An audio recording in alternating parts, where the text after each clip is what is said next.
말씀의 제목을 보면 철로 역정인데요. 철로 역정이 천국으로 가며 지나온 경로라는 뜻입니다. 철로 역정이라는 것은 그 존 버년 목사님께서 기록한 그 소설책입니다. 존 버년 목사님은 그 신실한 복음주의 설교자셨는데 그 당시의 법이 그 복음적인 설교를 하면 감옥에 가는 법이 그 당시에 제정이 되었습니다. 설교를 하면 감옥에 가게 되니까 지금 당시로 따지자면 저는 설교를 하면 감옥에 가야 되는 겁니다. 그러니까 존 버년 목사님은 설교를 하면 감옥에 간다는 것을 알고도 설교를 하고 정말로 감옥에 가게 되는데 무려 12년 동안 감옥 생활을 하게 됩니다. 설교를 했다는 이유만으로 12년간 감옥 생활을 하게 됩니다. 만약에 저라면 이게 무슨 일인가? 아니 이게 무슨 일인가 막 그랬을 것 같은데 이 감옥에서 존 버년 목사님께서 기록한 것이 바로 철로 역정이었습니다.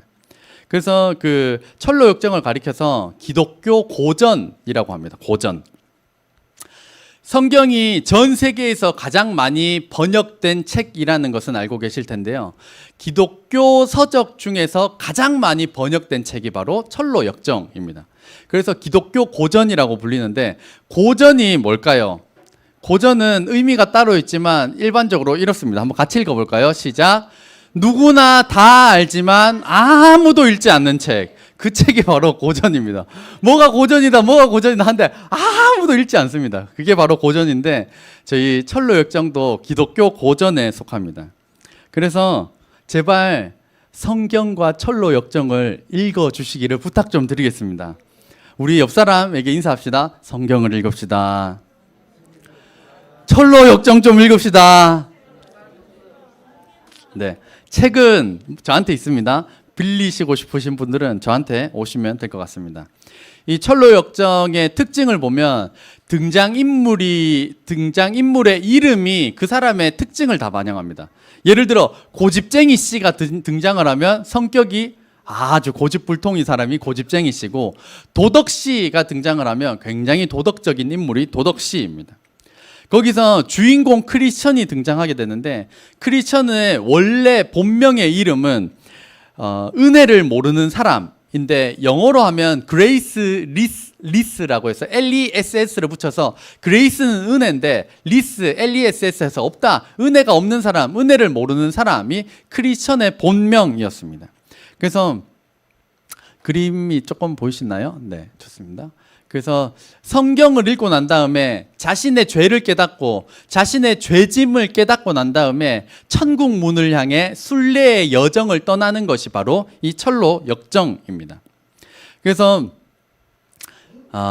철로 역정의 중요한 메시지들이 너무나도 많지만 7가지만 간단하게 빨리빨리 넘어가서 살펴보도록 하겠습니다. 같이 읽겠습니다. 시작.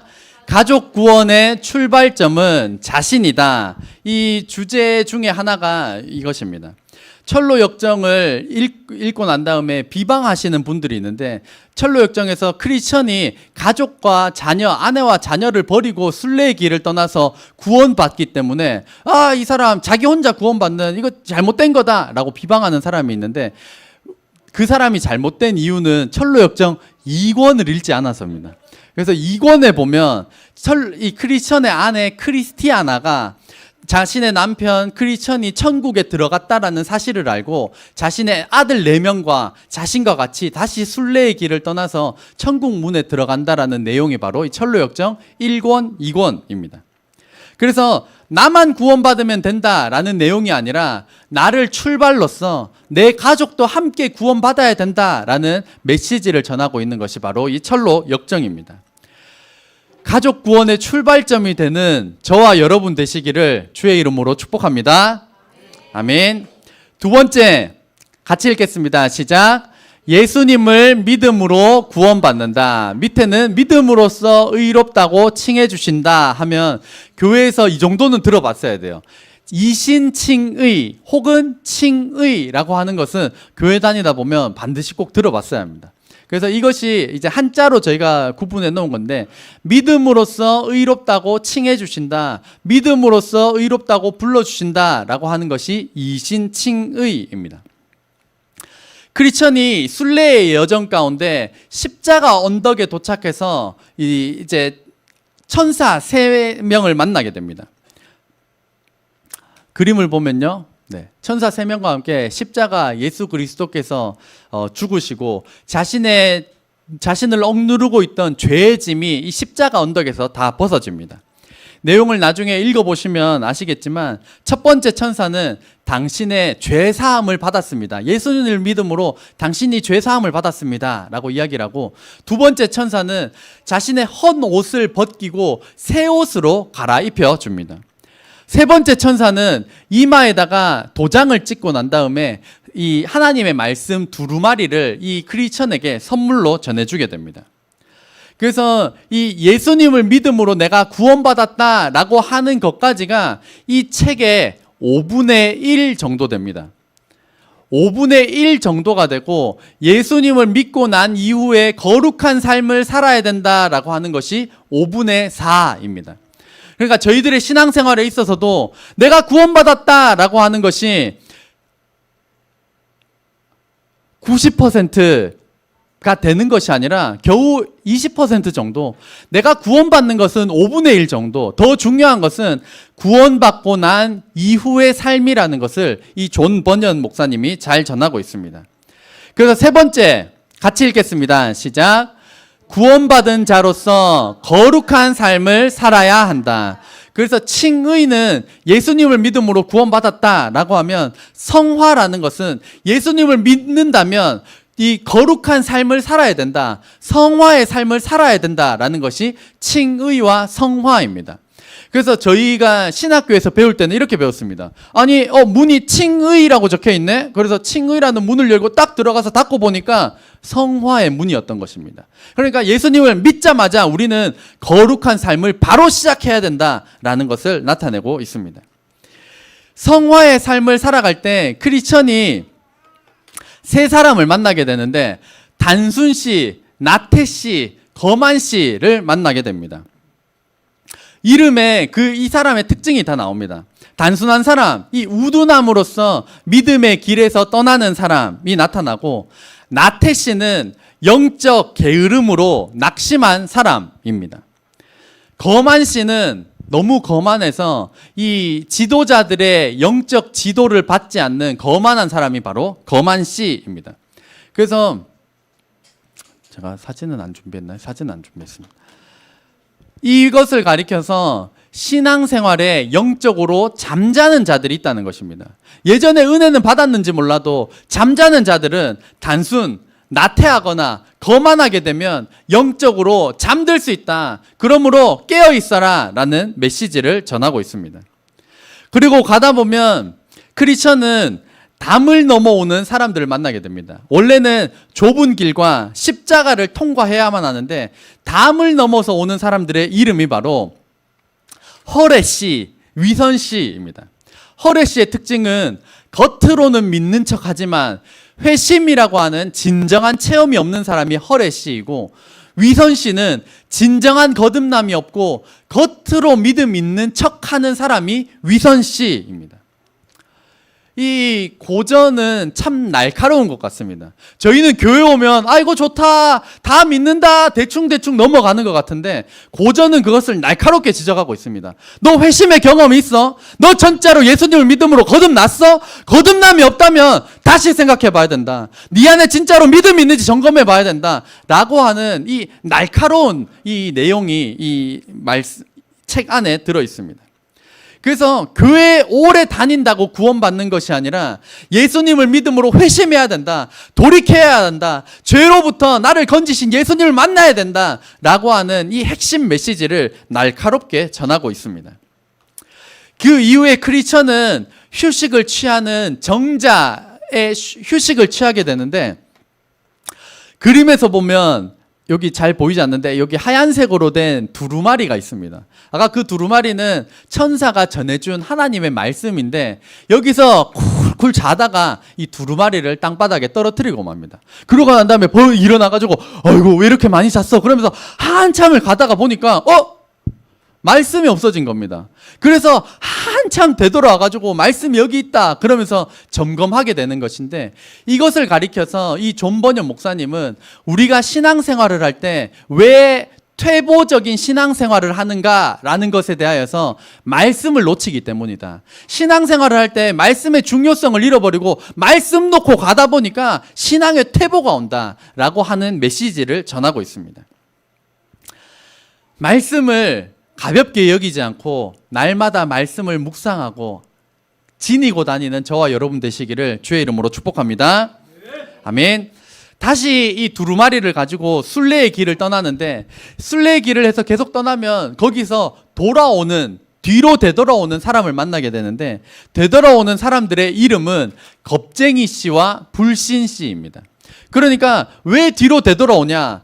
이 인생에 대한 두려움 때문에 더 이상 전진할 수 없는 신앙생활을 하게 되고, 내가 확실하게 믿지 못하는 불신이 있기 때문에 더 이상 성장하는 신앙생활을 할 수 없다라고 전하고 있습니다.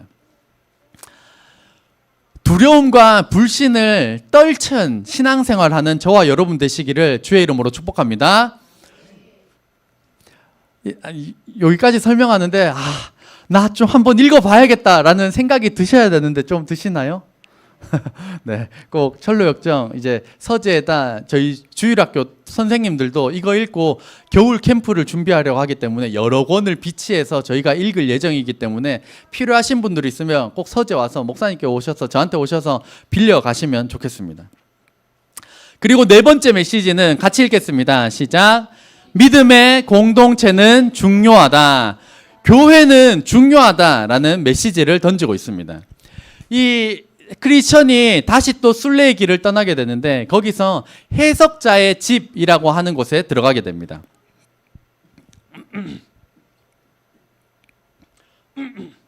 이 해석자의 집은 곧 교회를 의미하게 되는데, 여기는 따뜻한 가르침과 교제가 있고 믿음의 공동체가 중요하다라는 것을 보여주고 있습니다.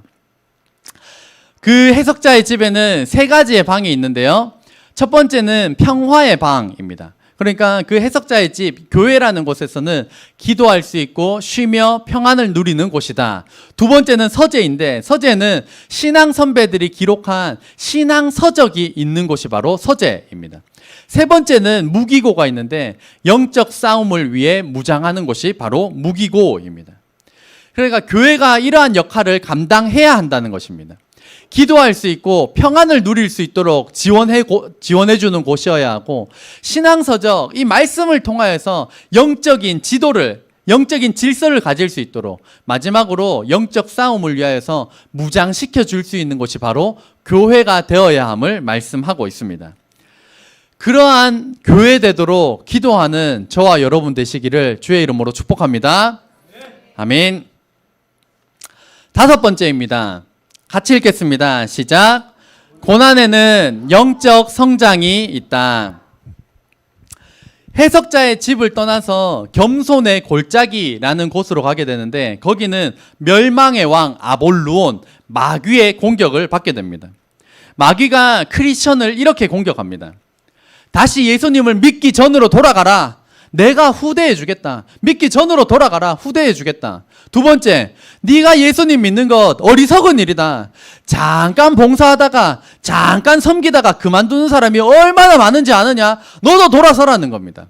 세 번째, 예수를 믿고 치욕적인 죽음을 당한 수많은 순교자가 있다. 돌이키면 순교 안 당할 수 있다. 돌이켜라는 것입니다. 마지막 네 번째로, 아무도 모르게 지은 크리스천의 죄를 들추어내면서 숨기고 싶은 과거를 공격하여서 죄책감을 자극하는 겁니다. 네가 그러고도 믿는다고? 네가 그러고도 크리스천이라고? 아니야, 넌 그럴 자격이 없어 라고 마귀가 공격을 하게 됩니다. 그것을 그림으로 그린 것이 이것입니다. 좀 멀어서 잘 안 보이시죠? 그래서 여기 위에 마귀 아볼루온이 공격을 하고 크리스천이 무장한 채 서로 공격과 방어를 하고 있습니다. 여기서 치열한 전투가 벌어졌지만 이 교회 해석자의 집에서 무장하고 온 덕분에 상처는 입었지만 이 전투에서 이길 수가 있었습니다. 그래서 존 버년 목사님께서 여기서 또 중요한 교훈을 우리에게 주는데 한번 같이 읽겠습니다. 시작. 상처가 나를 겸손하게 만들었다라는 교훈을 우리에게 줍니다.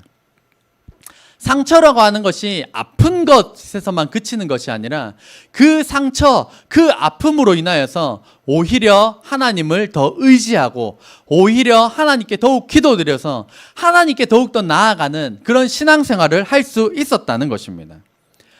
저와 여러분의 삶 가운데도 여러 가지 아픔과 상처를 겪으며 나아가겠지만 그 상처가 오히려 하나님께 더욱더 기도드리는, 하나님께 더욱더 나아가는 재료로 쓰임받게 되기를 주의 이름으로 축복합니다.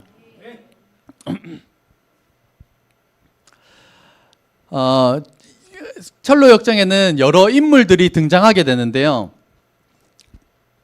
우리 친구들이 장난을 조금 덜 치면 좋겠고 아니면 좀 자리를 조금 이동하면 좋겠어요. 너무 조금 방해가 되는 것 같아서 자리를 이동해 주시거나 조금 할 수 있도록 좀 부탁드리겠습니다. 이제 철로 역정에는 인물들이 등장을 하게 되는데요. 그 중에 첫 번째 여러 인물이 등장을 합니다. 그 중에 한 인물이 수치 씨입니다. 수치 씨는 말재주가 굉장한 사람입니다. 그러니까 말로 하면 이 사람을 이길 사람이 없는데 이 수치 씨는 말을 엄청 잘하는데 하나님의 말씀은 전혀 전하지 않고 인간적인 것만 논하는데 굉장히 달변가가 수치 씨로 등장하게 됩니다. 그래서 말 아무리 잘해도 소용없다. 구원은 예수님께 있다라는 진리를 전하고 있습니다. 두 번째는 수다쟁이입니다. 수다쟁이 씨는 하나님의 말씀도 곁들이면서 하나님을 찬양하고 하나님을 경외하고 하나님을 예배하는 대단한 신앙인처럼 보이는데 결국에는 말뿐인 사람이 바로 수다쟁이 씨입니다. 그러니까 우리 주위에도 말은 엄청 잘하는 사람, 멀리서 보면 대단한 신앙인 같이 여겨져도 가까이서 보면 볼수록 흠이 많은 사람이 바로 이 수다쟁이 씨입니다. 세 번째는 사심 씨인데 사심은 박쥐 같은 인간입니다. 그러니까 나에게 이득이 되면 종교를 취하고 나에게 해가 되면 이 믿음을 버리는 사람이 바로 사심 씨입니다. 이에 반해서 크리스천은 이 사심 씨와 대화를 나눌 때 이런 말을 합니다. 비단옷, 누더기옷 상관없이 주님을 따라야 하고 박수받으며 환영받을 때만이 아니라 쇠고랑을 차고 경멸의 대상이 되셨을 때도 예수님을 의지하고 믿어야 합니다. 아멘. 사심은 예수님을 이용하여 자기의 사리사욕을 채우려는 사람이지만 진짜 제대로 된 믿음이라면 예수님께서 수치된 자리에 빠지더라도 우리가 예수님을 의지하고 믿어야 된다라고 말하고 있습니다. 그래서 나의 이득을 위하여 종교를 믿는 자는 나의 이득을 위하여 언제든지 종교를 버릴 수 있다라는 메시지를 전하고 있습니다. 여섯 번째 같이 읽겠습니다. 시작. 약속이 있는 말씀을 신뢰하라. 이 크리스천과 동행하던 믿음의 사람 믿음 씨가 등장을 합니다. 믿음 씨는 이 허영의 시장이라는 곳에서 누명을 당하여서 이 같이 매맞고 하다가 결국에는 사형 언도가 되어져서 믿음 씨는 이 허영의 시장에서 순교를 하게 됩니다. 그것이 그림으로 보면 이렇습니다. 밑에 이제 불을 막 피우고 있는 거고 믿음 씨가 여기 화형되어서 죽어가는 장면이고 하늘에 천군 천사를 보내셔서 이를 받는 장면이 허영의 시장이라고 해서 이렇게 그림으로 표현되어 있습니다. 그래서 믿음 씨는 주눅들지 않고 무서워하지 않고 순례의 길, 나 먼저 천국에 간다, 나 먼저 주님께서 부르신다, 담대하게 이 죽음을 받아들이고 순교를 하게 되는데 이것을 허영의 시장에서 보고 있던 한 사람이 정말 죽음까지도 불사하는 저것이 진짜 믿음이다. 진짜 무언가 있다라고 해서 자신의 이름을 계명하고 크리스천과 함께 순례의 길에 오르는 사람이 소망 씨입니다. 그러니까 전반부에는 믿음 씨와 동행하였다면 후반부에는 소망 씨와 동행을 하게 됩니다. 그러다가 소망 씨와 함께 동행을 하다가 얼마 못 가서 잘못된 길에 빠져들게 되는데 거기에서는 절망의 거인이라는 이 거인을 만나게 돼서 절망의 감옥에 갇히게 되고 이 절망의 거인에게 매 맞고 밥도 안 주고 굶주리고 하는 상태에서 이제 죽음을 앞두고 있는 상황이 구구절절하게 펼쳐져 있습니다. 그러면서 절망의 거인이 협박하는 겁니다. 나로부터 살아나는 사람이 없다. 여기 뼈들을 봐라. 다 그런 사람들의 이 뼈들이다. 너도 여기서 계속 고난받고 죽거나 아니면 자살해라. 라고 이런 메시지를 던집니다. 그러자 크리스천이 난생 처음으로 이 자살에 대한 생각을 하게 됩니다. 그러니까 곁에 있던 소망이 왜 그런 생각을 하느냐고, 우리가 말씀을 붙들어야 된다고, 너 당신에게 주신 하나님의 말씀이 있지 않냐고, 그 두루마리를 꺼내보라고. 그래서 그 두루마리를 딱 펼치자 거기서 열쇠 하나가 떨어집니다. 그 열쇠가 떨어지는데 그 열쇠의 이름이 약속입니다. 그러니까 말씀 안에 담긴 그 약속의 열쇠를 가지고 감옥 문을 열고 탈출하는 것이 이 철로 역정에 펼쳐져 있습니다. 그러니까 그 메시지는 무엇인가? 말씀 안에 약속이 있다. 그러니까 말씀 안에 있는 이 약속을 신뢰하라는 것입니다. 우리가 절망의 감옥 안에 갇혀서 죽을 것 같아도 말씀을 펼치면 약속이 있는 그 말씀을 붙들고 우리가 다시 일어날 수 있다라는 메시지를 강력하게 촉구하고 있다는 것입니다. 저희 찬양팀은 준비해 주시기를 부탁드리고요. 저희가 총 7가지 메시지이기 때문에 이 6번째 메시지와 함께 저희가 찬양을 드리고 마지막 7번째 메시지 간단하게 살펴보고 설교를 마무리하도록 하겠습니다. 그래서 저희가 지금 드릴 찬양은 말씀 앞에서라는 찬양이고요. 약속이 있는 말씀을 신뢰해야 한다.